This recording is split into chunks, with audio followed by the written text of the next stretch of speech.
And we are live. March 13th, 2021, a special edition of the SMT podcast. I have a couple of guests with me today. I have Mr. Tyrone of the Tech Life channel here with me today, as well as the Moose. And gentlemen, it was a eventful week. Literally, there were events, so it was eventful. We had presentations from all major carriers.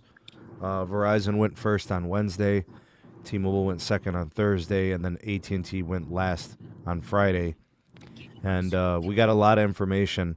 It's taken me days to synthesize it, take it in, objectively try to look at all the different metrics and goals, targets, and other things. The revenue and the money, I watch it a little bit. I just, I'm kind of a money guy. Like I kind of watch stocks and shares and other things, but really I'm a network guy through and through. And I think both me and Tyrone were kind of talking about it earlier.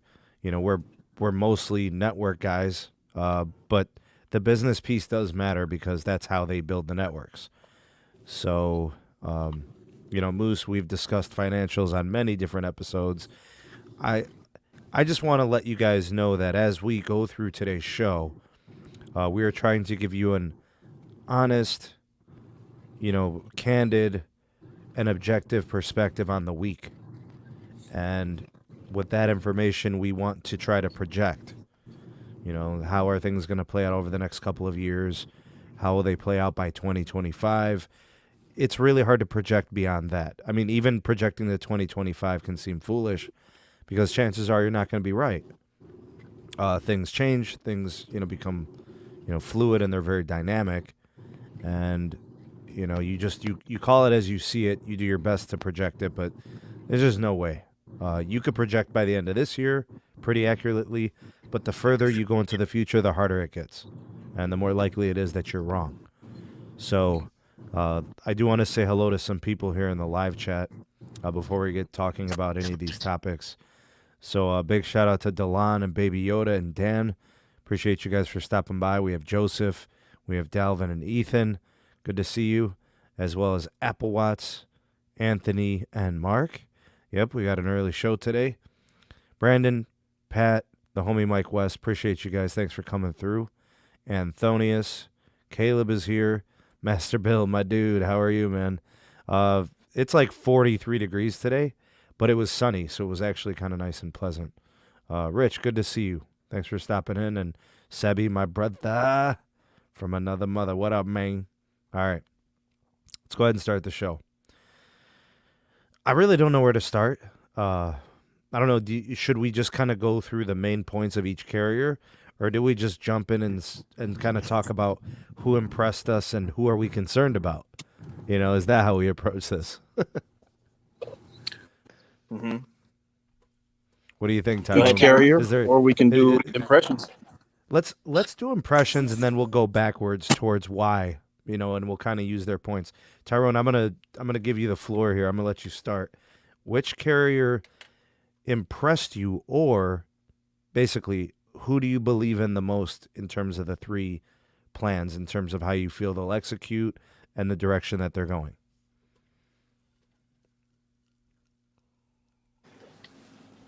I mean, it's got to be Verizon. It has to be. It has to be Verizon. They came on and they said they're going to invest $10 billion over 3 years in one band, in one frequency. I don't think any other carrier has ever done that. They are spending on a yearly basis what Sprint spent on their entire company, entire network. What was the expenditure for Band 71? Was it about $1 or $2 billion annual for those 3 years? The first 3 years? That's a very good guess, Sneed. I think that's about right. Very good to see you. I think that's about right, and they're still not done. Right. They're still not done. It is not national. To give you guys perspective of how N71 is in my neck of the woods, it's probably on every fourth or fifth site. And Tyrone says that their network was built as a mid-band network. I kind of get it, but yeah, there's not a lot of as much band 71 as you would think there would be. Yeah. Hey, Roberto, good to see you. ¿Cómo está, amigo? He says he's in Puerto Rico, so, had to do that for him, Didn't know I knew how to speak that stuff, did you? Go ahead, Tyrone. Anything else you want to mention about Verizon in particular? I know you started talking about the bands. Yeah. So, before we get, dig deeper into the other carriers, I'm not trying to discredit them, but it's Verizon. It's going to be them. They're spending the most. They're going to accelerate this. They said it during the analyst day. The CTO said that this will be the fastest rollout that we will ever see happen on midband. Never mind what T-Mobile is saying. I believe in Verizon because they're actually spending to accelerate that specific deployment. T-Mobile is not spending on that specific deployment. They're doing all this other stuff with the decommissioning and still adding low band. So that's something that I was speaking to with a buddy of mine. That 1,000 sites per week that T-Mobile talks about, that's not entirely just 2.5. That's also 600 panels going up on sites as well. So this Verizon rollout is going to be very, very impressive. Yeah, I think a lot of people forget that Verizon is not doing any Band 13 upgrades. They're not doing any Band 5 upgrades. They're not doing any low band. This is specifically capacity additions. I think about Verizon, and some of the things you talk about, Tyrone. If you think that C-band is the 5G spectrum of the future, then I think the Verizon is the most impressive one in terms of their plan, right? Yep, 100%. It's contiguous, it's robust, and they are labeling it a premium spectrum. What do you think of that pricing? Whether the that fits upsell? the consumer or not. Yeah, that's a strong upsell, but it was that or prices were going to go up, and they might still go up. That remains to be seen. But it was either that or you pay $10 more a month. I think that's what it was going to come down to. Who disappointed you, Tyrone? Or who were you least impressed? Well, from a pure network perspective, I have to say AT&T. And I discussed this with Moose yesterday. It's not because they're not accelerating it as quickly as Verizon, but what we talked about last night, Sneed, they just don't seem to be purely focused on wireless. And you know what? That's fine. That's fine for AT&T. They made big bets on HBO Max, and it's working. So as the other carriers scramble to accelerate their deployments to monetize fixed wireless, AT&T is going to be working at their own pace, and they're going to be cashing in with HBO Max on large revenue intake. But yeah, from a pure wireless perspective, I mean, network, it has to be AT&T. They're not going to be as exciting as T-Mobile and Verizon, but I think as they work on their own pace, they accelerate the densification and they start scaling C-band, I think they'll come up the rear end. But I think it's safe to assume they will surpass at least T-Mobile over the next 2 to 3 years. It's hard to argue those points. I really do agree with you. I feel like AT&T is going to work at their own pace. They're not going to allow an accelerated Verizon pace or an accelerated competitive T-Mobile pace to dictate what they need to do. Their business situation, their financials clearly are the priority of their limitations. They're not going to go beyond their means. They clearly understand how important mobility is. They're not abandoning it. They're going to do, their best job to support their network and their customers, but they're not going to break the bank for mobility when they feel like they've done enough up until this point. I think when I look at the way that they're going to do their network plan, especially with C-band, they must feel very strongly about where their network is right now without it. So they're going into it like, we're going to do C-band at our pace. It's not going to be as fast as Verizon's, and they're not going to be chasing T-Mobile in 5G. So they're going to work at their own pace, and they're going to do their own thing. I was a little disappointed myself in a different carrier, and I'll explain why. But I want to give Moose the floor. Moose, you kind of get this two piece question here: is which carrier impressed you or left an impression on you, and which one kind of disappointed or maybe let you down in any way? I was very, very impressed with Verizon. We know that they're coming in with their back against the wall in a sense, right?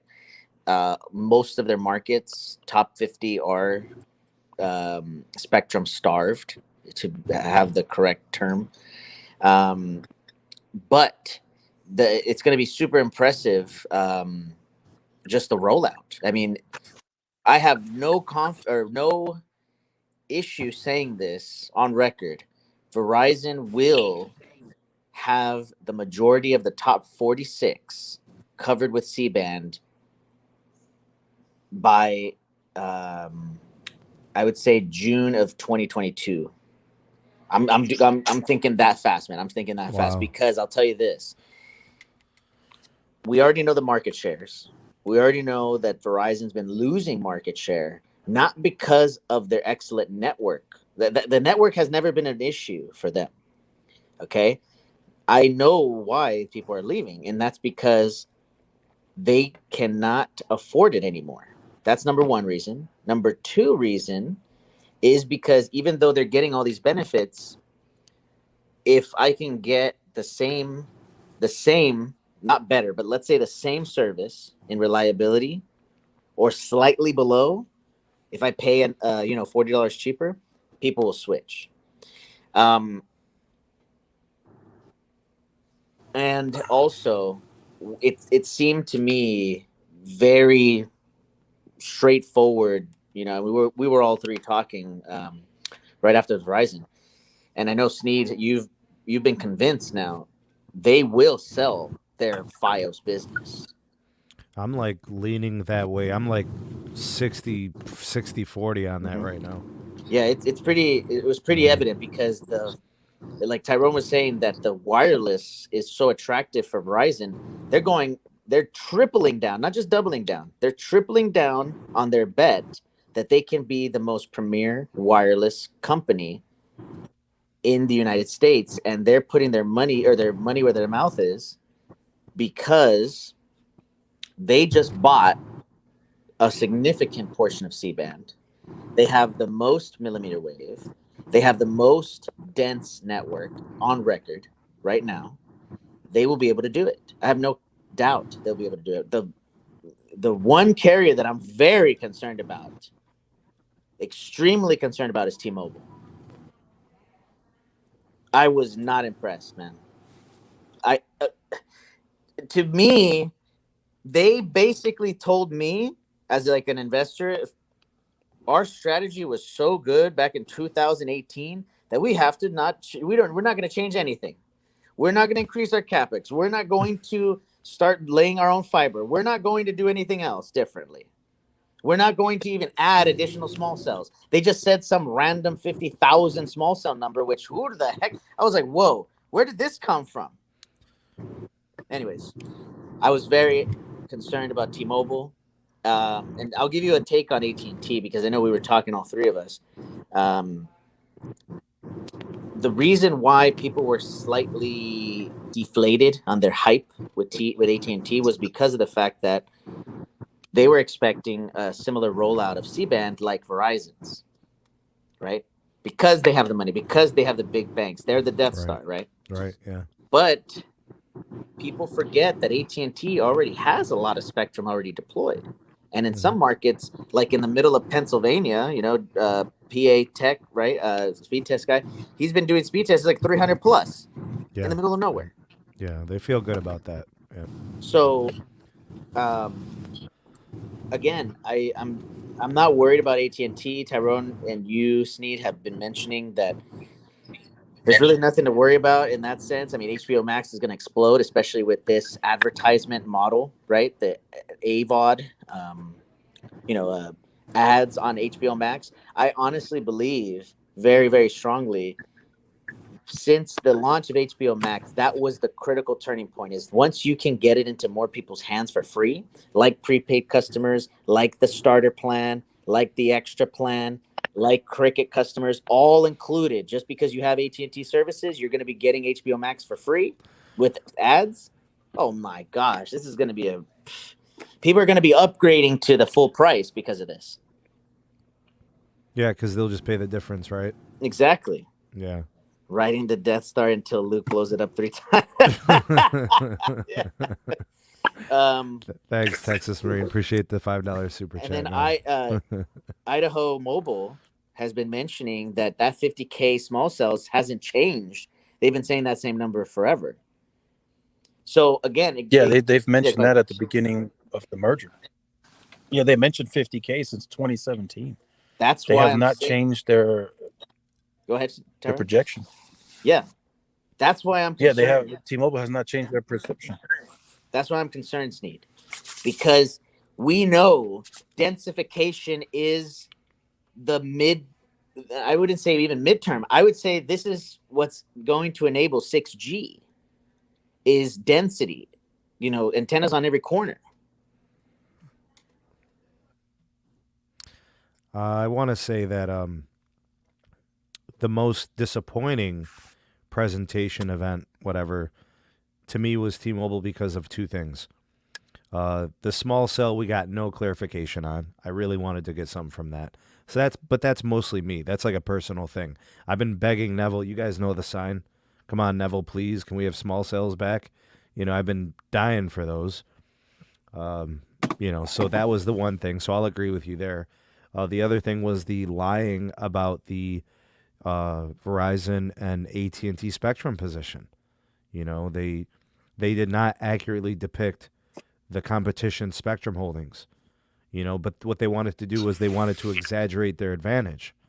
And at this point in the game, I feel like it's counterproductive to try to, change the narrative that, they've got this incredible capacitive network right now and already, and they've already surpassed Verizon and AT&T in network performance. And that's just simply not the case. Are they working towards that? Do they want to be the number one network? Absolutely. But they didn't accurately frame that aspect of the business. So I was disappointed in that.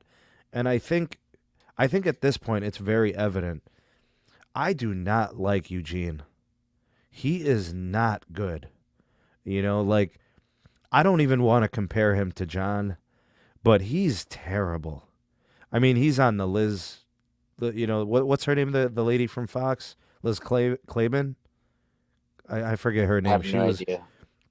She had him on the show, and I think that's. Yeah, Mike Seaver is terrible. He does this weird hoppy thing all the time. It's hard for the camera to track him. He does all this. It's just disingenuous. And he lied about the spectrum thing, and I found myself more magnetized towards Neville, because at least with Neville you're getting real answers, authentic, intelligent responses as it pertains to the network. I have learned to respect and appreciate Neville Ray more and more as time goes on. I just don't look at his Twitter account, and you'll like Neville a little bit more, but Mike Sievert is just not good. I mean, if I could just mute him, and then listen to the rest of the presentation. But there is something I want to mention. Moosey kind of alluded to it. From the network side, AT&T may have disappointed some people because they weren't blazing with Verizon or blazing with N41. But in my opinion, I think that, we're onto something there. The upgraded tower sites, the network initiative that's been ongoing for the last 3 years, puts them in a good position. They feel like they've done enough to kind of be ahead a little bit overall with the network. So they don't have a fire in their behind forcing them to have to over accelerate. So I agree with you there. So a lot of people would have said that, you know, AT&T, you know, they're gonna get beat, you know, they're gonna fall behind. I just don't see it that way. They got a lot of advantages in a lot of ways.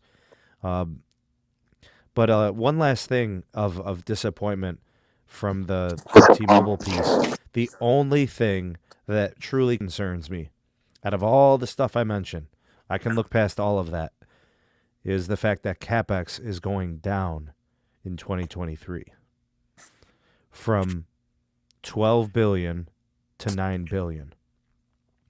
And the reason why I think that's a concern is because T-Mobile. Yes, this is T-Mobile. Yes. There's no way as we progress through a network renaissance, right? We're shifting over to 5G where the name of the game is densification. And they want to spend less money in 2 or 3 years. My concern is that Verizon has dedicated over $3 billion annual just for C-band. So that's $10 billion in 3 years. And then they're also going to maintain $18.5 billion every year. It's not going down. It's not changing. It's dedicated, right? So the $60 billion that they said that they were going to do the 5-year plan for the Sprint merger with the integrations and the 2.5 and all that, how does it add up to 60? Because if they go 12, 12, 9, well then that's not tracking to 60 billion in 5 years. Does that mean they're going to spend 15 the following year? You know what I'm saying? Like how does it become 60 billion then?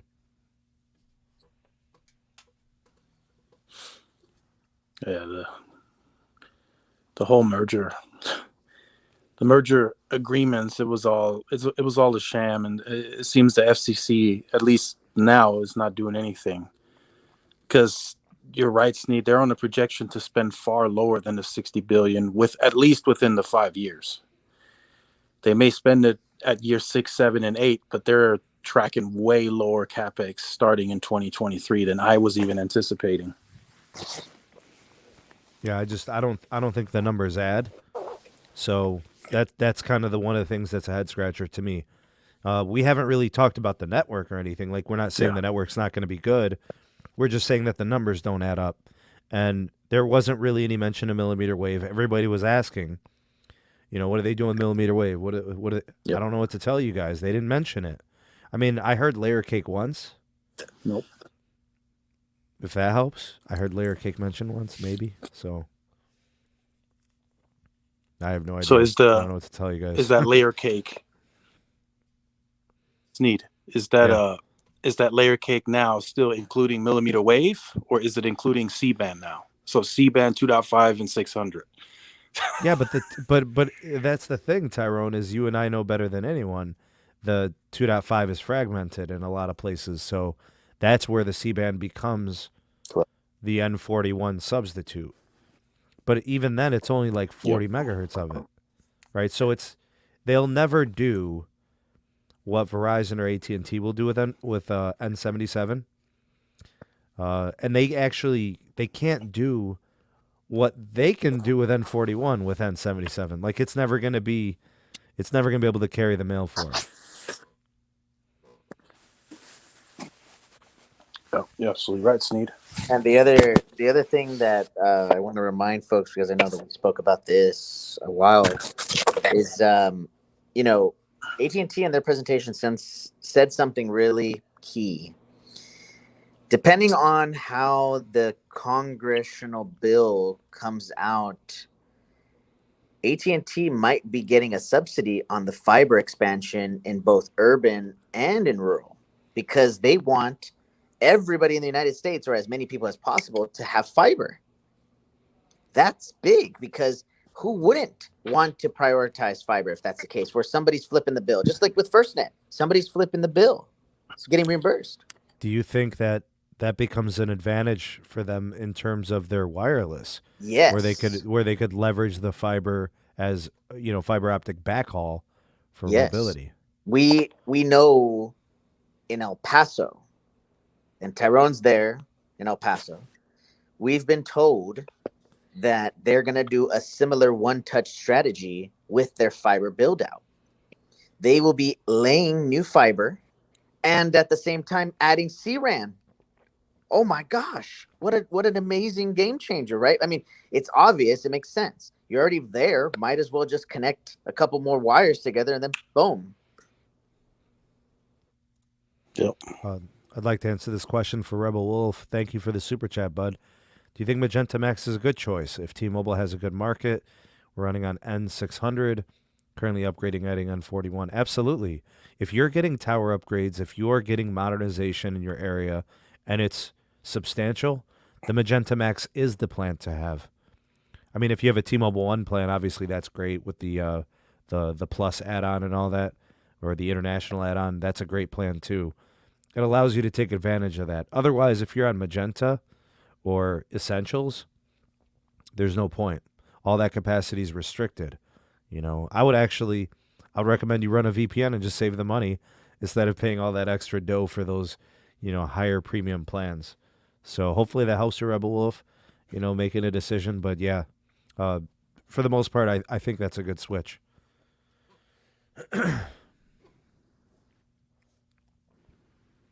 By the way, something interesting. Go ahead, Tyron. Go ahead.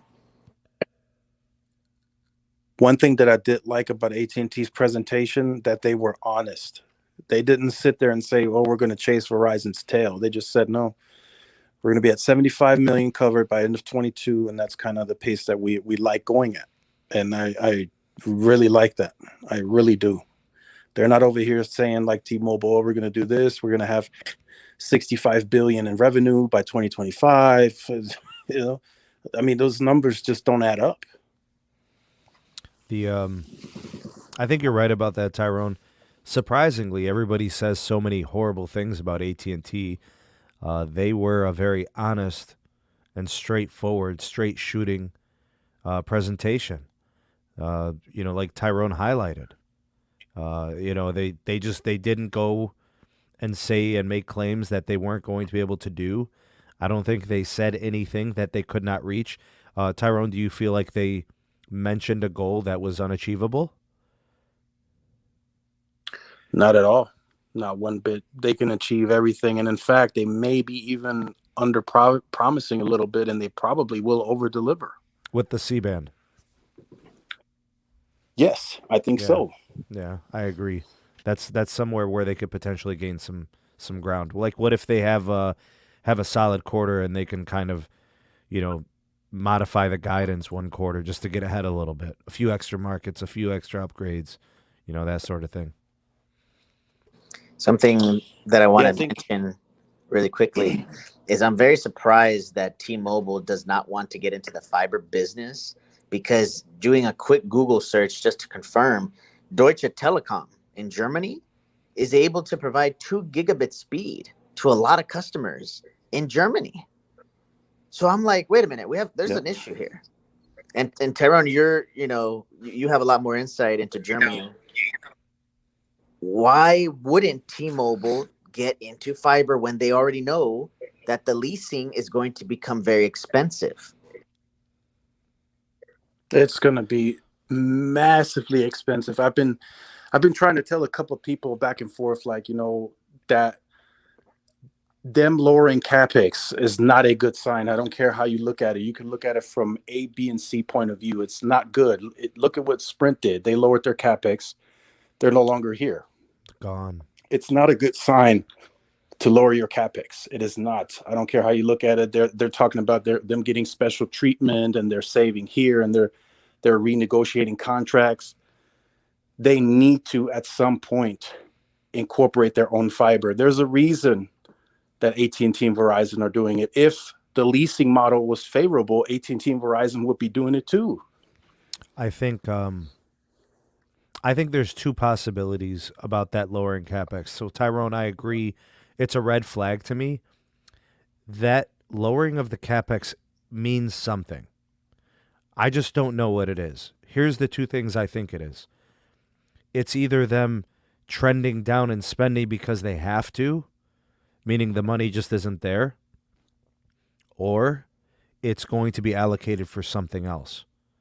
I don't know if that means fiber investment. I don't know if that means, some other network need. Maybe they go into rural expansion at that point and they haven't disclosed it. There's something that is going to take the capex from 12 billion this year, 12 billion next year, to 9 billion the following year. And that's substantial because that's basically 30%. That's a lot of money. $3 billion is what, Verizon is going to spend on C-band in a year. So it's a substantial reduction in capex at a time when 5G requires densification, meaning your spending should be trending up. That's my concern. Yeah. I'm telling you right now, Sneed, it's a massive concern.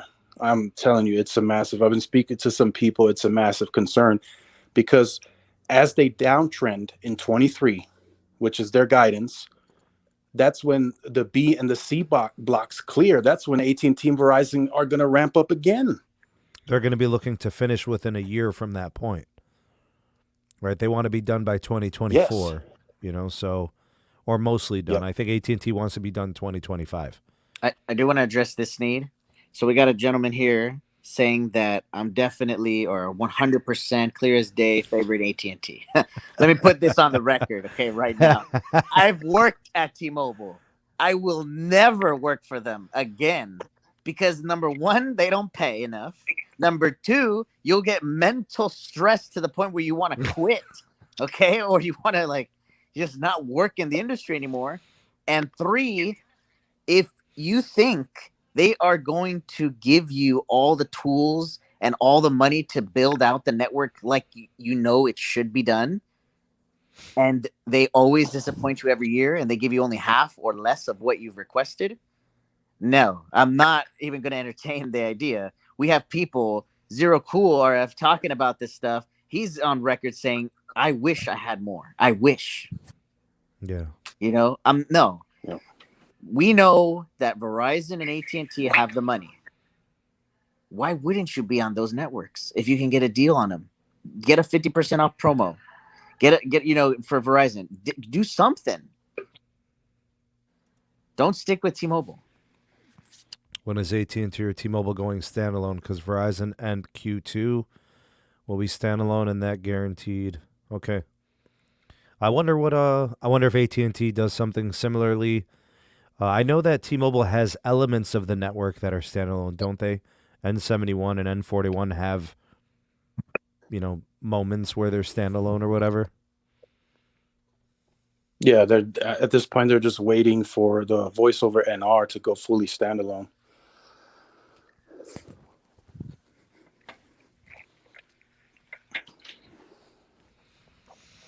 Yeah, that's what they're waiting for right now. I've gone on the record and said that I feel that T-Mobile is the most competitive carrier. I don't think any other carrier will as fiercely compete for your business. They really want your business, and they want you to be their customer, Yep. And then they want to sell you more stuff. They have the T-Vision that they're working on. They've got the home internet. They got the new business thing going on. They are working really hard to try to get your business. One of the things that I like that they did was they offered the Magenta Max plan. Now, it is an upsell. It is a premium reach. I think it was the only way they could have pulled this off is by making it a separate plan. Because of the merger agreements, right, that they got to lock in pricing and such and all of that. But I like the fact that they are diversifying. I think two things have to happen really, really soon. They need a integrated account system. The Sprint thing has to stop. Whatever Sprint account stuff, separations and all that account stuff is just terrible. They're having issues till now with customers who were technically Sprint customers, and billing and plans and accounts. That has to get sorted out quick. That's logistics, and that's obviously corporate. But don't you guys think that's something that needs to be stabilized really soon? Yeah, that's a point that I was going to bring up, Sneed, just really quickly. So that back end is a nightmare. T-Mobile is dealing with issues with that Sprint system. It's been talked about at the core retail level since the merger got completed. I mean, the reps don't want to deal with that system. It's just a complete nightmare. So they discuss when they say that they're migrating the Sprint customer to the T-Mobile side, it's network related TNX. It's not the complete plan. So right. I'm guessing they're inching closer to 50% now on the TNX. But how do they go from now until the end of 23 and they say they will have 100% of all Sprint customers migrated? How does that work? Are they going to force them off that plan starting in like the beginning of 23? That would be the only way they can accelerate that. There are some customers that are just not going to want to get rid of their Sprint plan. I mean, I'd like to see people keep their plans, but I know from a logistics standpoint, it's a pain back there, Tyrone. These retail workers are like absolutely going through it, trying to sell people phones and upgrade them and, the different accounts and all that. Like, I feel like at some point they have to bite the bullet, and like that needs to happen soon. Yeah, and they don't get paid for dealing with the Sprint customer. Apparently, there's no commission involved. The contiguous, what that represents is that is a non-disjointed collection of Spectrum licenses. For example, let's say, we look at the C-band scenario.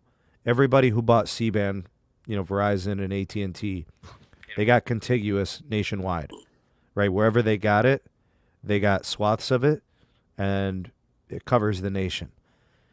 When something is non-contiguous, they're basically saying it's fragmented, and there are parts where they have less of it or none of it.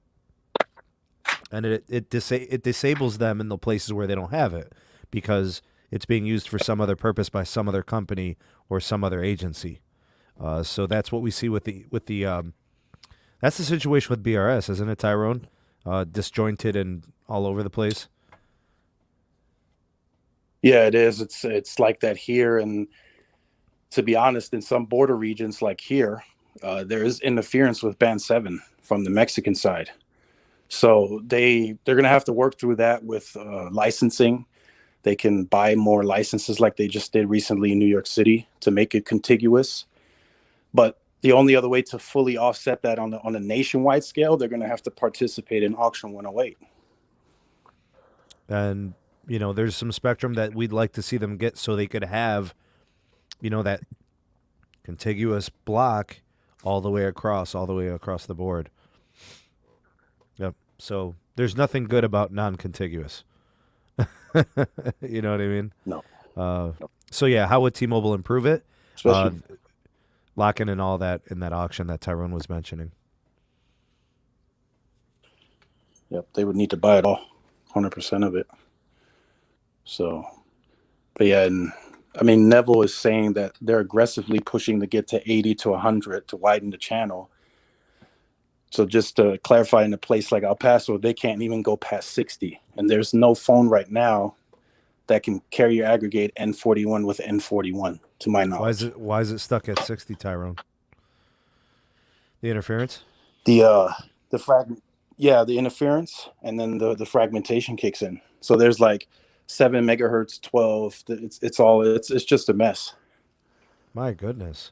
So you guys, the N41's not that fast in El Paso. No, it's faster elsewhere. I mean, we're stuck at 40. We've been stuck at 40 since last year.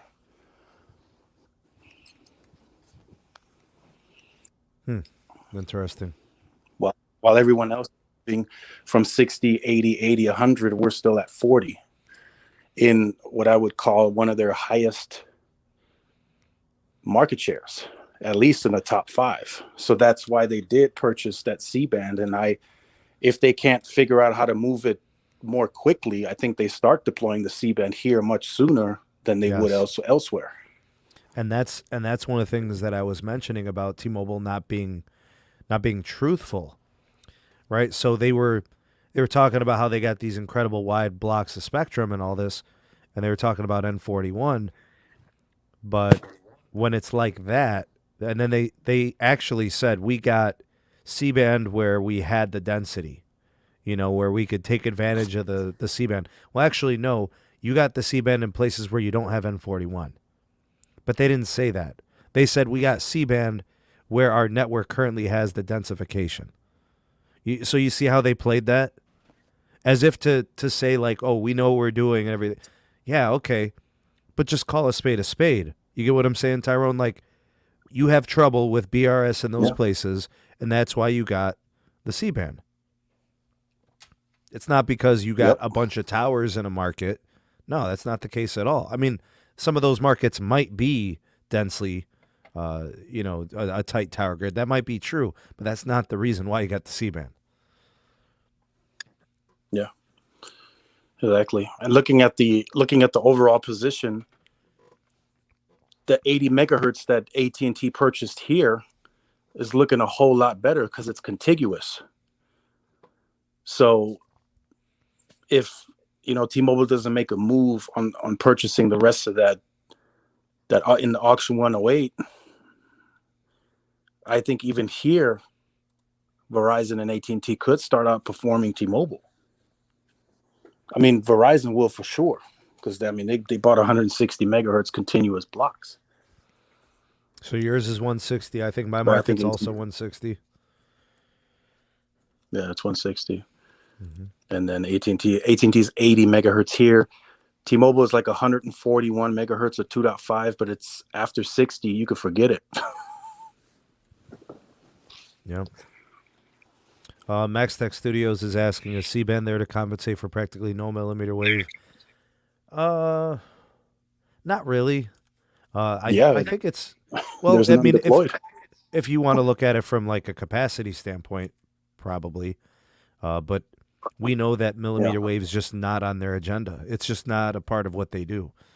They tell me that, we're going to put it, in places like these dense urban areas and situations, but it's so sparingly, it's just not a substantial part of their network plan. So you're spoiled in the CLE. I don't have any millimeter wave here from T-Mobile. We have we got a few sites. I mean, it's the most difficult millimeter wave to connect to. It's the least reliable. It's a hard signal to pick up from them. There's just not much of it, and it's on rooftops. It's not really, accessible and that sort of thing. Well, Carlos, that's something that Moose was talking about might be happening behind the scenes.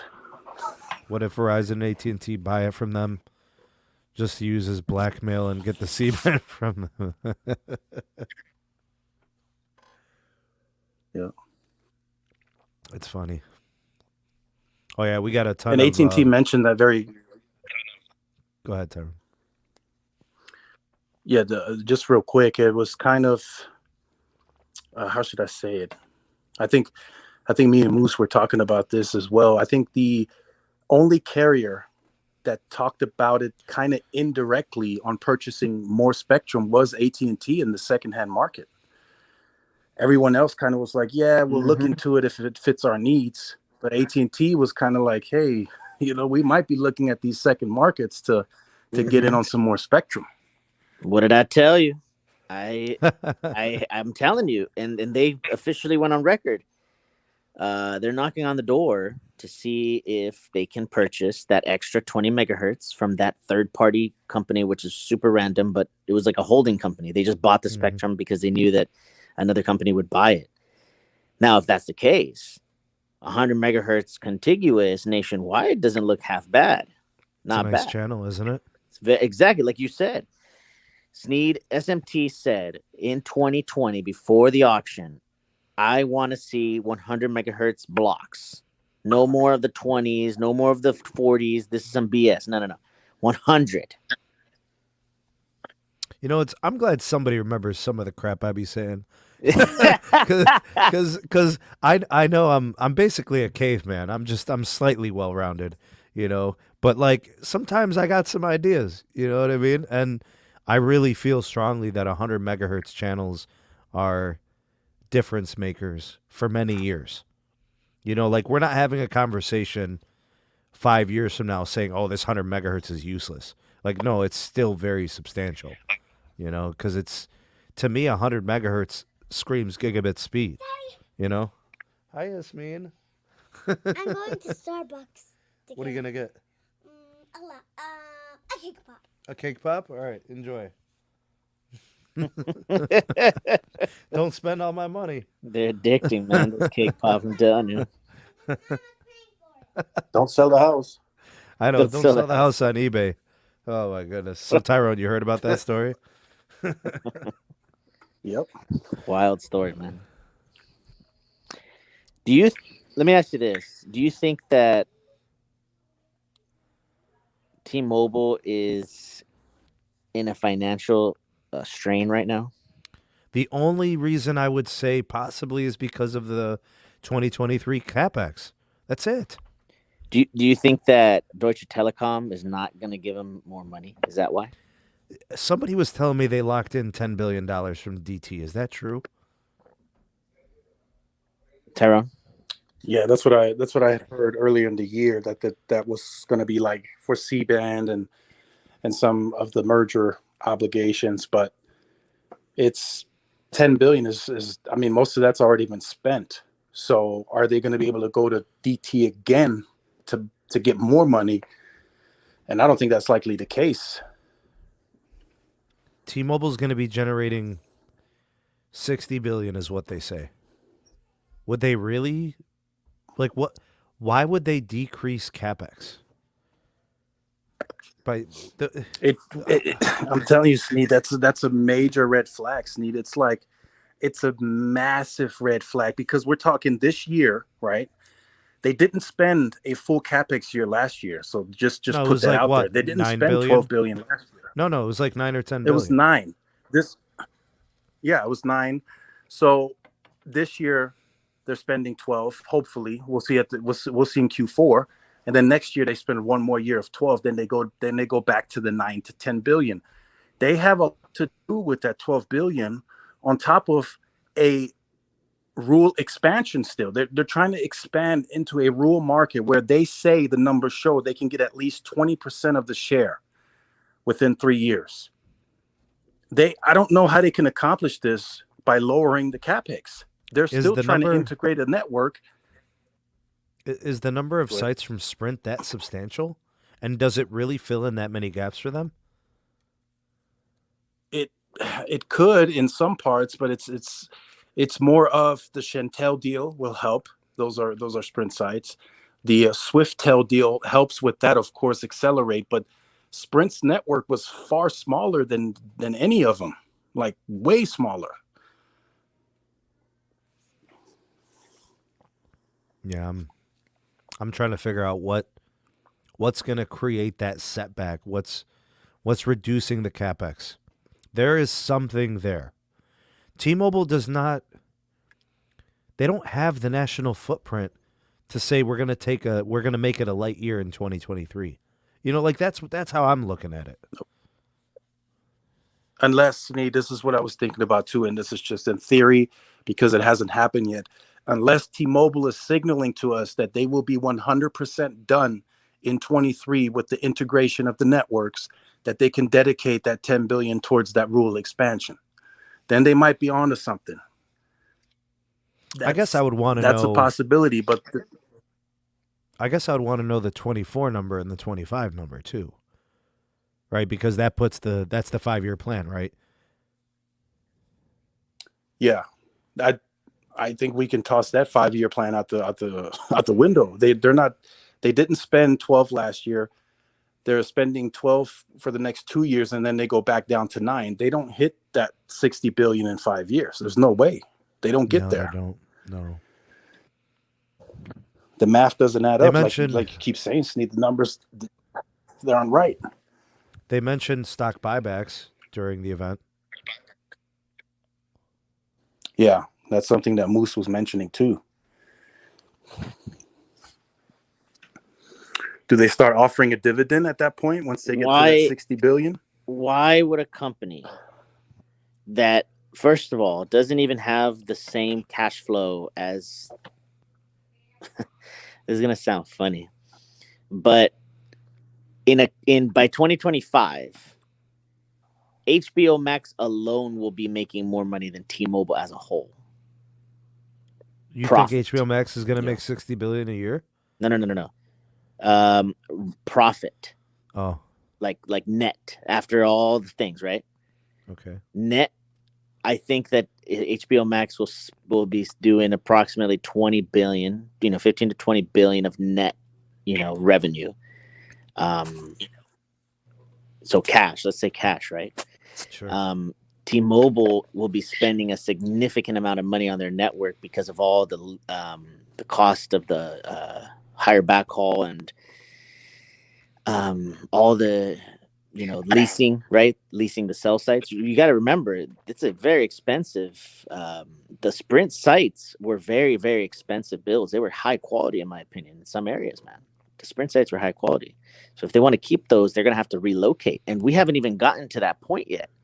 When do we ever see actual layer cake from T-Mobile then? If their CapEx is going down, when do we actually get the layer cake, the three dinosaurs, the boats, the cars, the reptars, and stuff like that? When do we actually see that? Because when you start decreasing spending, you're signaling concern or the money's going somewhere else.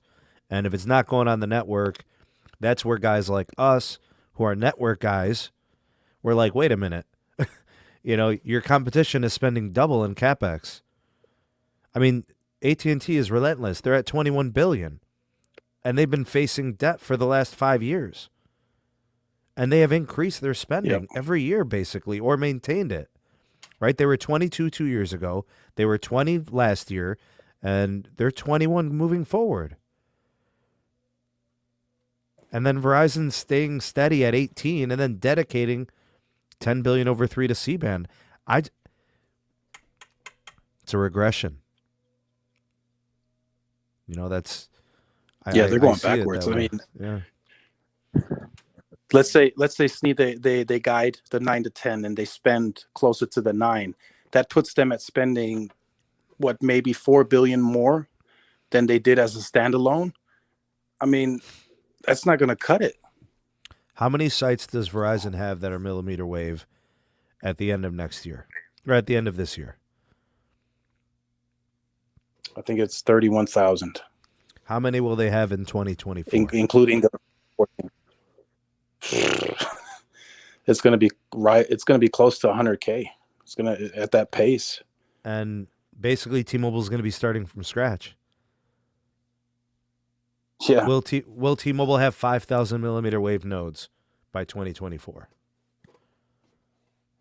Very questionable. That's very questionable, Sneed. We'll see him at Super Bowls. That's about it. So every time there's a Super Bowl, we're going to put 8 of them inside of a stadium? Yep, that's about it. And then we celebrate the layer cake and we blow candles and we move on. Oh, man. Texas Marine, thanks for the super chat, bud. Magenta also has to hand over a good amount of Sprint towers to Dish as part of the merger. Dish is waiting. How serious is Charlie Ergen, though? Ooh, low-key said a critical thing.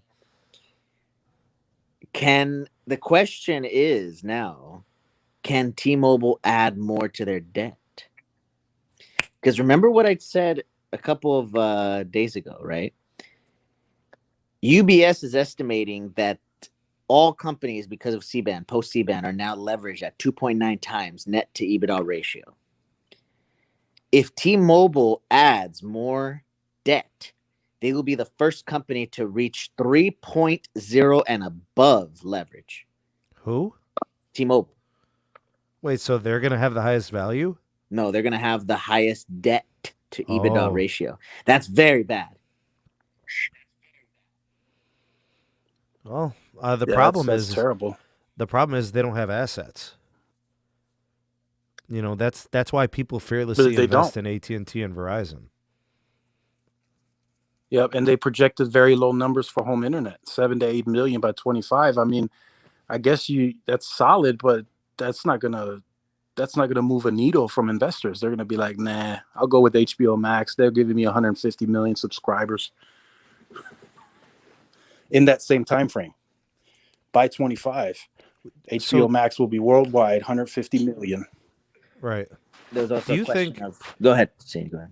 Do you guys think that the T-Mobile home internet, like, they should put like nitro boosters on it to generate that extra money? Because I would really like to see them not decrease their capex.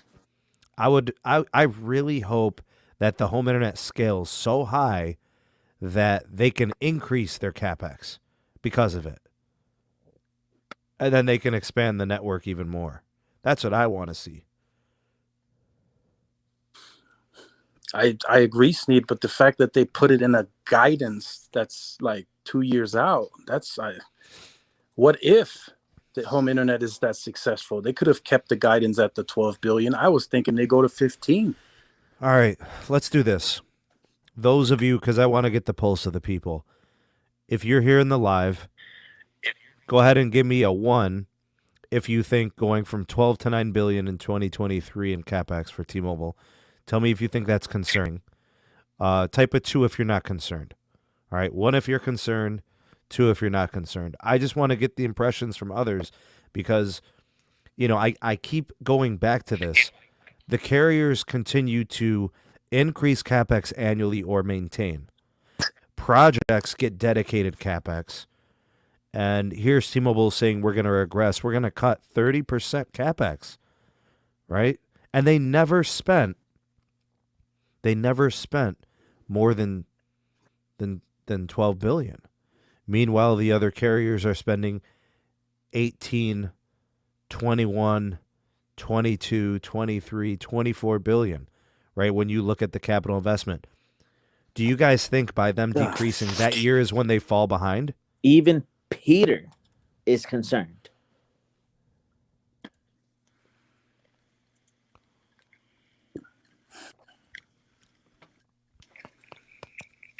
Some people are saying they're not concerned, but for the most part, I'd say it's kind of like a 2 to 1.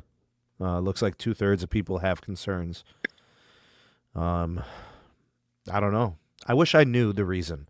If you knew the reason, you could kind of like, rationalize it in your mind, right? But we don't know. Yeah, we really don't know. That's going to be. I think what they said where are at the the questions, analyst bro? day is. Where are the questions to follow up on that, Tyrone? Yeah, the analysts are terrible at that, man. They're picking and choosing just the people from the banks that are worried about money. They're not calling on the people like the other analysts, like maybe even Walt Pychek. He would have asked better questions, more direct questions. Oh, Walt's a beast, bro. Anyone else. He would have held them to, feet to the fire. But these other banks are just worried about the money part, and those questions are fairly easy to answer, especially Mike Siebert. He likes to put on his Eugene face. Hey, Mike, could you speak to the CapEx? Here at T-Mobile, we are leveraging everything for everything all the time, just to let you know that everything is everything. And the synergies are the synergies. And they will synergize everything. Yeah. Oh, God. Oh, man. He just seems fake when he says stuff, man. That's the problem. Bro, he's terrible. He's so bad, man. Mm-hmm. Oh, my God. Yeah, he's bad. He wouldn't be able to sell me a vehicle. That's for sure. But you see, this is one of the things that I'm kind of. This is gonna sound funny, okay? I am not concerned that there's still going to be people paying 10 lines for $120 in 2023. I can't, man. I can't, because you see the problem that these fanboys, the pink thong wearers, and the shills got to realize is By the time the FCC and the DOJ restrictions on price are lifted, bye-bye. You will definitely be getting a price increase because T-Mobile is bold enough to say to their customers, we are no longer going to keep these old rate plans. I'm telling you right now. Moose, do not could you be do crying. that? Could you Okay. do that distant laugh again one more time? Where you... They're gonna be running to the bank, bro. They're gonna be literally getting people, forcing them out of their old plans because you're not gonna be able to upgrade. You're not gonna be able to do anything unless you go up to a higher ARPU plan. I'm telling you, mark my words. Well, that would be 313.21. that would be unusual because that's not typically what they've done in the past, right? They've allowed people to, grandfather their plans and keep them long term. I mean, there's still people with simple choice and T-Mobile One, Every carrier would want their customers on a higher ARPU plan. Of course. Look at what's going on with the Sprint situation. Those Sprint plans are not going to be kept after a certain period of time. They will be forced to migrate. Moose, there was a year, I forget the year, but it was definitely within the last 5 or 6. There was a year where Sprint's ARPU was under $28. Jesus.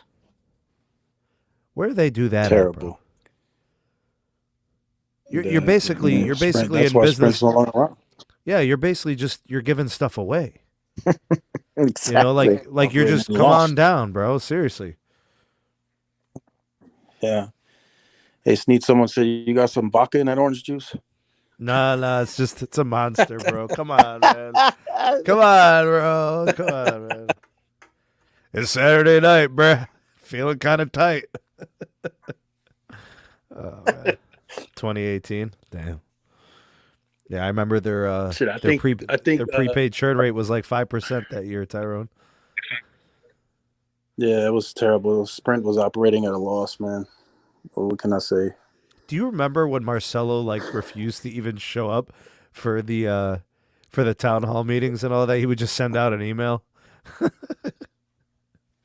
Yeah, he was the wrong person to run the company, but that was a deal he had with SoftBank. So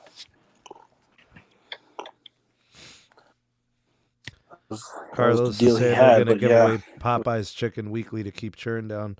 The churn, T-Mobile's postpaid churn seems pretty good. It looks like the Sprint churn is kind of rough. That's what Mike Sievert's been saying. Yep. Why would they separate them out? They're one company now. That's what I'm saying. See, that's the thing. But it's true though. I there are Sprint customers churning because of either network problems or, whatever. They don't like T-Mobile or something. Usually when people have Sprint, they chose Sprint because Sprint had the superior coverage to T-Mobile. So now you put them in a position where they basically have to make a choice. Do I try to tough it out until this network thing is done, or do I switch to another carrier like Verizon or AT&T? So that's kind of a rough spot there. So there was a question. Yeah, there was a question on the Periscope. I think, Tyrone, you're going to like this because we've been talking about it. There was a question of what's the future of prepaid? Brandon mentioned that question. How do you see that playing out? And what is the future of just the wireless industry? I have been theorizing this since 2018. eSIM will dominate retail. And what I mean by that is, why do you need to go into a store if you can just pop in an app, download an eSIM profile, and you're activated within minutes? We will see the biggest decrease in retail store locations ever these next couple years. And more importantly, there's going to be less people working at retail stores for these companies across the board. Yeah, call centers are going to go down too. Verizon's showing the way on that. They're doing appointments and callbacks, aren't they? They're going. Yeah, I can't even call no more. You have to go through the app to schedule a call. They want you to get familiar with the app, to schedule everything through the app. Is the app good enough? Not yet, but they said they're going to invest another 10, 20 million into that app to get it to where it's like 100% user friendly. Delon said, and Delon, thank you for the super chat, bro. He upgraded the iPhone 10 to the iPhone 12 Pro Max. Still on a Sprint premium plan. I'm still keeping it. They gave me a T-Mobile SIM card. Coverage is great in Cincinnati. No worries for you, dude. Absolutely. Yeah, until 2023. Well, yeah. Is it? You guys really think there's going to be a lot of pushback on that? Like what Delon is saying? Do you think things are going to get rough for him? Yeah, I think literally T-Mobile's just waiting out for that FCC time frame, and once that time frame hits, it's like you got Sprint, there's the door. Bye. Come to T-Mobile or go to another carrier. Yeah. Man, we are seeing droves of people leaving Sprint. Droves. Okay? You talk to anybody that has Sprint today and you switch them over to a TNX SIM, some people have no service. People right now have no service on Sprint. That's my point. They picked Sprint for a reason. So if T-Mobile doesn't have overlap, then their network experience is going to suffer. They're going to churn. Yep. Unless they're going to churn. T-Mobile bills, unless T-Mobile has native coverage there, right? Yeah, which is in some of these areas it's iffy. You can get very iffy. The Sprint customer could be left with no service. I've been receiving emails of that problem for a while now. Switched to a T-Mobile SIM card and now my coverage sucks because there's no towers where my Sprint towers were, right? Yep, exactly. That's kind of what it was. And again, AT&T has positioned themselves to pick up those Sprint customers. You guys are hilarious, man. Serious. Where was it? Mr. Smalls was saying, I got so much T-Mobile swag, but nobody wants it. And then David said, Goodwill's going to be loaded. Oh, man. Oh, there's going to be a lot of that, Brendan. There's going to be a lot of tower work. That's for sure. Yeah, by the way, I got an update. Happen. So for anybody who has had issues with AT&T in building coverage, right? In building coverage for their home or their office, be very, very key to see that in the third and fourth quarter of this year, there will be a new AT&T micro cell. A new AT&T micro cell. The business one is the best one out of the two. It has significantly more capabilities than the regular consumer one, but it's official. What has been theorized for many years has come to pass. There will be a 5GE/5G sub-6 microcell. Where are they going to install them? You can anywhere. I mean, your home, your office, the basement of SMT Nation. You know. After they do the fiber, it's made by Nokia, right? I'm not entirely sure. Oh, yes. There is a version that is made by Nokia, and there's another version that potentially might be made by CommScope or by Ericsson.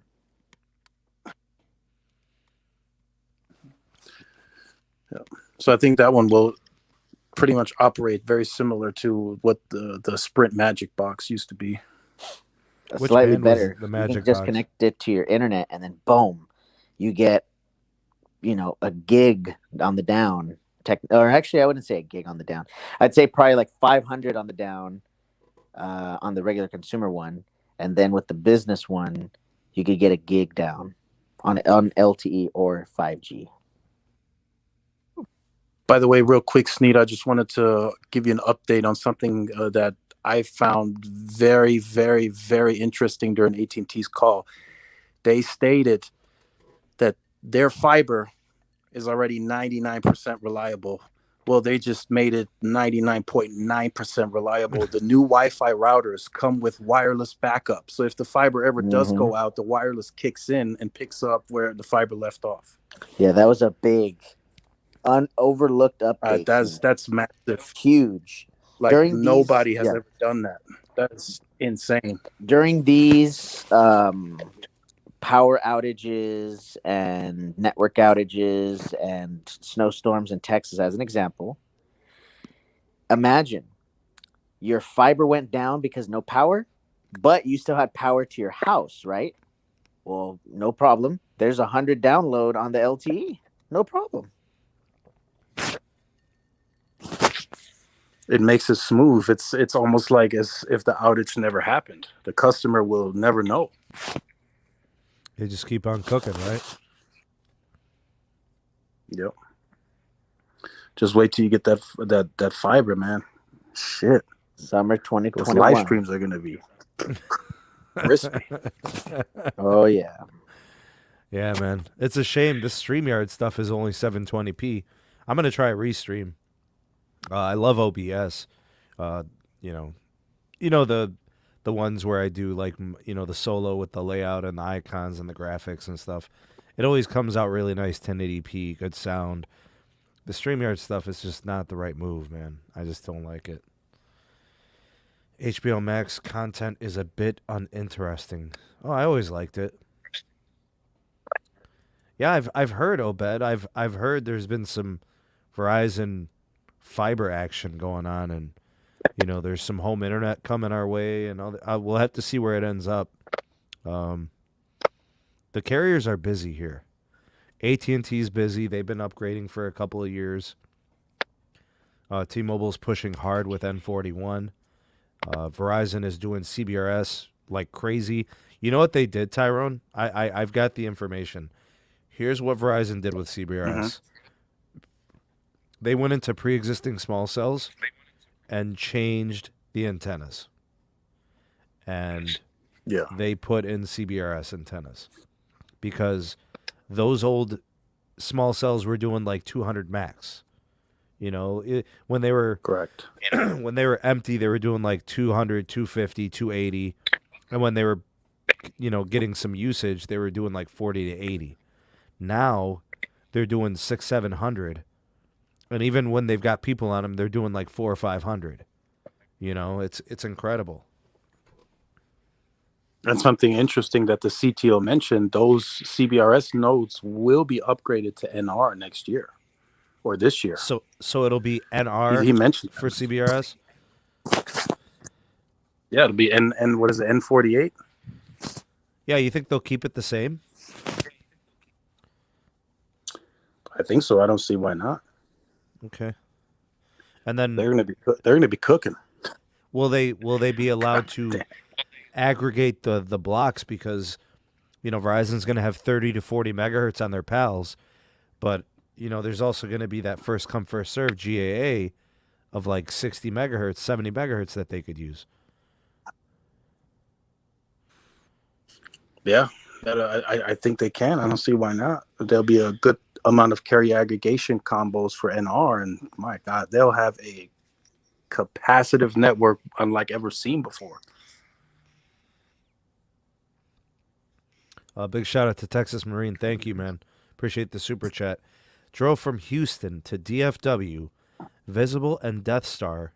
We got the 12 Mini and the Max. Perfect coverage. Streamed on both all the way. Millimeter wave is fast in Dallas on Death Star. All right, Moose, have you tested Death Star 5G Plus in Dallas? Yeah, Dallas is having a interesting period of time with 5G Plus access or millimeter wave on AT&T. They recently transferred their equipment from Ericsson millimeter wave to Samsung millimeter wave. I have to take some pictures for you guys. Basically, it looks like a lamp. It looks like a little like lamp that is just sticking out of the building. I mean, obviously, it's a bigger sized lamp, but it Yeah, still right. looks like a lamp. It doesn't look like it's an antenna. Bro, the CBRS sites I've been testing, it looks like the T-Mobile home internet Nokia gateway is sitting on top of a pole. I've got coverage for you guys. I did the recordings and everything for you. I got to edit the video tonight, and I will post it tomorrow.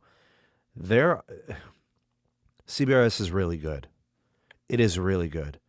I don't want to spoil too much because it's going to be a great video, but I really wish it went high power, which that sucks. So like you guys get what I'm saying. Like it would be an incredible range boost if we can get a high power. But I think what it does is it gives us insight on how C-band is going to perform. I can tell you guys right now, I'm getting CBRS at a mile. For anybody who has concerns about C-band, it's going to reach 2 miles. It really looks like it behaves like AWS. That's all I'm going to say because I don't want to ruffle anybody's feathers who thinks that there's some kind of competition between BRS and C-band. It's not a competition. It's about serving customers. But I'm telling you guys right now, C-band is legit. If it's 10 times the power of CBRS, CBRS reaches a mile for macro sites. I got to say that it's going to reach at least 2 miles, right, Tyrone? Yeah, there's a C-band. There's been some testing done on C-band in Europe, and they're saying it can reach coverage levels of PCS and better. PCS is 1900 megahertz. Correct. They're saying C-band can cover longer stretches than even PCS. Is it because the power on the C-band is higher than the PCS? Yeah, potentially that's the case. That's why T-Mobile is delusional. The shit they're saying is terrible. It's whatever T-Mobile said during their analyst day it's not going to be the case. Everybody's going to be shocked by C-band. 2.5 doesn't even propagate as well as C-band, realistically. No. Well, No. 2.5 doesn't propagate like AWS. So I don't know if that's how it's going to perform here in the U.S., right? So what Tyrone is implying is that they're using it, they're transmitting it and broadcasting it. I get that. You know, we're not saying that's definitely going to happen here. We're just saying that the concerns about C-band not propagating are unfounded. They're just claims. There's no reason for us to not think that it's going to be effective. Bro, they just paid $100 billion for this stuff to tell you that it's not going to work. Come on. If you'll believe that, I got a bridge for sale in Brooklyn. You know? I mean, come on. A carrier spends $100 billion. These carriers spend $100 billion, including the company that tells you C-band sucks. They spent $10 billion. How does that make any sense? Tyrone, do you ever go and buy a sandwich from a restaurant, right? And then, oh, it sucks here.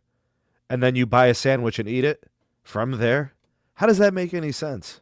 No. Yeah, it makes no sense at all. That makes no sense at all.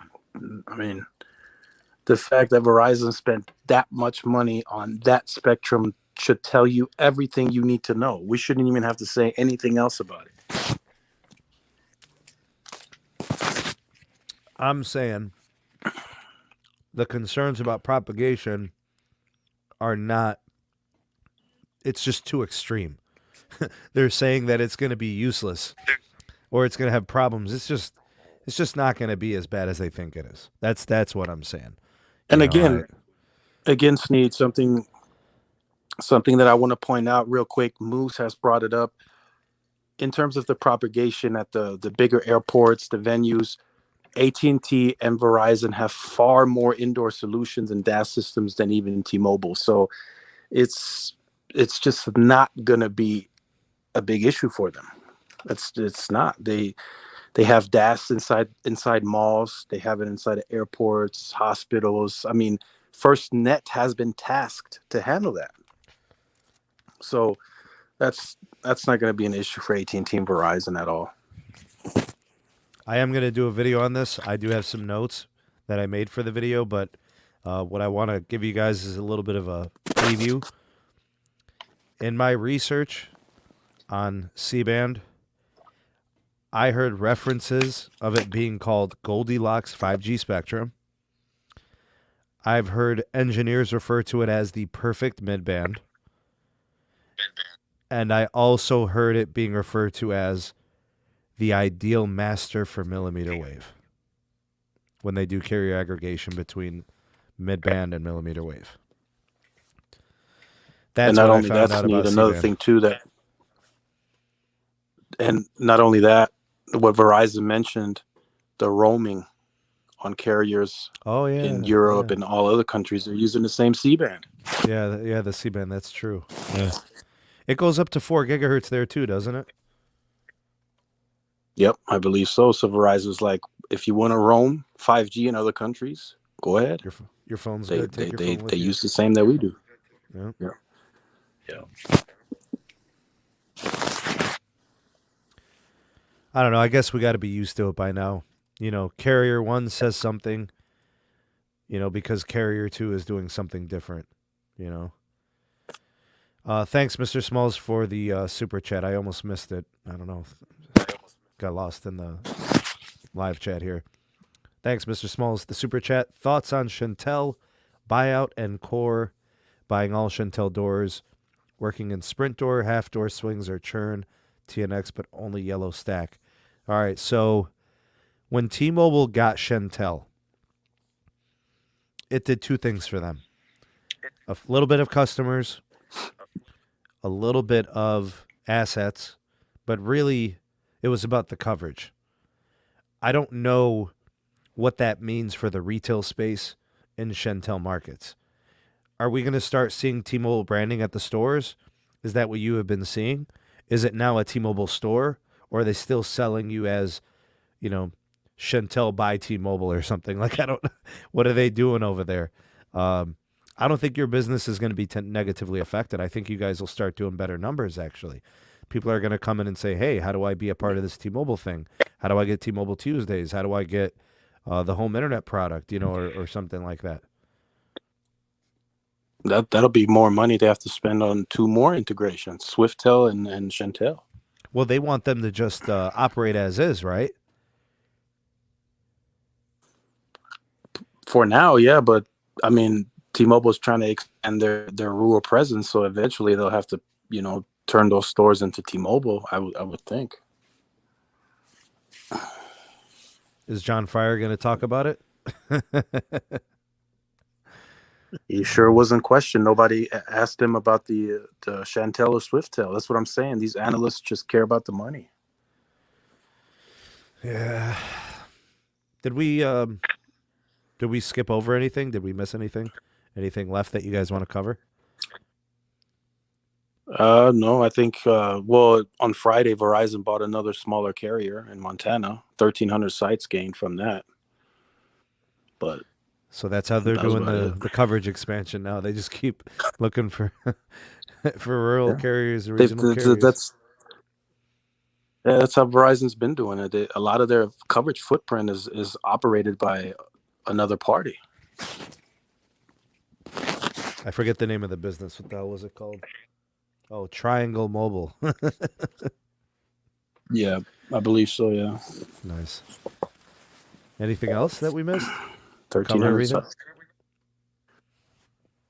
No, I think we covered everything. Moose, anything further go to the order, sir? There is one thing we have not covered. All right. Hold up. I was like, whoa. Okay. We understand that T-Mobile has their strategy. They're going to be decreasing money. We understand Verizon. They are trying everything in their book to make sure that they retain customers by giving them a bunch of perks, but continue this legacy of network dominance, right? Network excellence, quality to a whole nother level. The best in the world. I honestly believe this. Okay. Verizon has next universe level service. It's just very expensive. That's facts, But what's going to happen if sometime next year Verizon AT&T say, you know what? We can show this smaller carrier we mean business. We're going to 25, we're going to 28, we're going to 30, we're going to 35 billion. Because remember, the guidance was only explained by T-Mobile and Verizon for 2022, 2023, right? We don't know what the guidance is of AT&T for 22 and 23. No, they just said 21 billion for this year or this next year, right? It could increase. Could. But they did want to dedicate money, 6 to 8 billion for C-band. Yeah. And that's done over what, 4 years? Yeah. They said McElfresh was saying on the call, as the FirstNet expansion and rollout goes down, right? Like it ramps down, that same money will be reallocated for C-band. And as we know, it costs very little to put up an additional antenna and an additional radio because all the macro sites have the latest baseband units. The latest. They just need to add an antenna, put some fiber up there. Oh, and also don't forget, we have to increase the backhaul. That's an absolute. So once your cell site gets C-band upgrades, your normal service will also increase speed. Faster is good, man. People want speed. People want more capacity. Always. Yeah. I mean, look at the videos we make. Look what it's always about. It's always about speed and capacity. At the times where you need it, and in situations where it calls for it. I don't know. I don't see any concerns. I mean, so I don't really care about debt. I'm a consumer advocate. I'm a person that is a user of wireless networks. I don't care about debt. If AT&T adds another 50 billion in debt, if Verizon adds another 100 billion in debt, if T-Mobile adds 40 billion in debt, I don't care. That's their business. Their business is to mess with their balance sheet, not mine. The only time I'm concerned about debt is if it is going to affect network spending, because that's going to affect customers. And that's where I think the regression and the CapEx concern me about T-Mobile. Now, with AT&T, we didn't get much guidance outside of this next year. But if 2 years ago it was 22 billion, last year was 20 billion, and now it's 21, I mean, that's pretty high. Even if they were to regress to 20 billion, that's still market leading CapEx, Yeah. Yeah, it really is. And then AT&T also mentioned that there is a capital allocation for densification, which that's very important as well. Yeah, that'll make the C-band work well. You need sites. Yep. In places where the sites are 3 miles apart, the C-band proposition is challenging. Absolutely. Exactly. Anything else, Moose? It was a good point that you brought up there.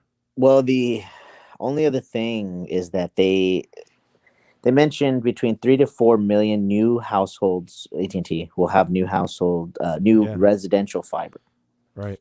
That's a lot of money, man. I mean, think about spending for fiber rollout. Yeah, I mean, think about it. SMT Nation is getting fiber this year. Mm-hmm. How many other people in the nation will be getting fiber this year? They must have fiber nearby those places already, though. They do.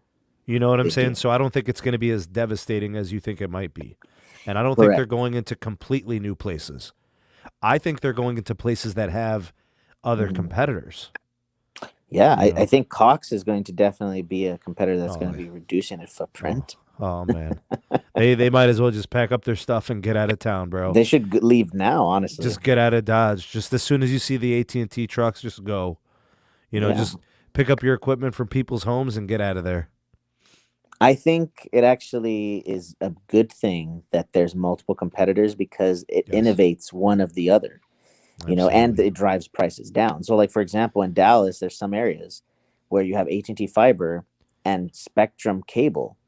Well, only in that scenario will Spectrum cable price their gigabit speed similarly to AT&T's fiber gigabit speed. Everywhere Is it else in the only about the country, price, Moose? no, it's not. But What else is people, it about? it's about the quality of service, the reliability, and they were saying, you know, people on wireline, any type of ISP, wired ISP, you'll be utilizing a lot of data. There's some people in that T-Mobile home internet that are using terabit, like multiple hundreds of terabytes already.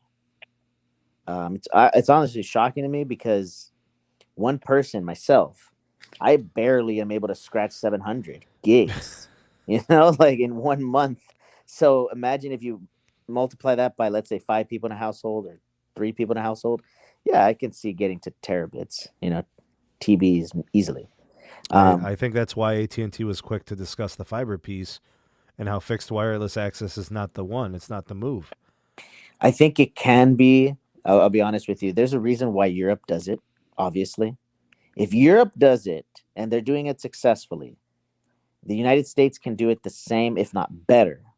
The only issue is that that is a finite resource. It is. There's only so much spectrum until you need to add an additional cell site, or you need to add more backhaul, right? But let's see what happens. I'm very excited. This is a really important time in wireless where a lot of paths are converging to one goal. 6G is very close. People keep thinking it's like so far away, but it's not. Bro, we can't talk about 6G. Come on, man. Here we are talking about non-standalone 5G and stuff. We can't talk about 6G, dog. And maybe for another show. Yeah, I mean the 5G standalone is coming for all carriers second half of this year, guaranteed. But it's just interesting, man. What a time to be in wireless. That's all I'm saying. What a time. Absolutely. All right, good. We covered everything. We got it all. We crossed the T's. We dotted the I's. Moose, is there anything else? No, I think we got it. I mean, honestly, I was expecting Dish to have an Investors Day. I mean, come on, dude. Was anybody not surprised? Or was anybody not surprised? Right? Dish's capex for the year is $390 million. I'm not surprised. God. That's fact. That is fact. But they did say that it could increase at any moment. But come on, man. Dish needed to have said something. Their strategy. What are they going to do? All the investors have is just like ORAN. Open RAN.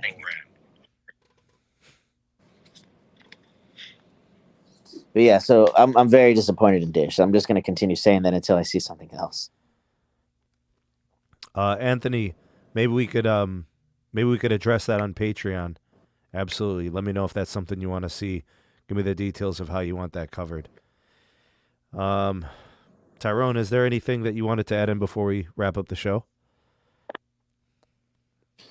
No, I think we covered it all. I think we talked about our impressions.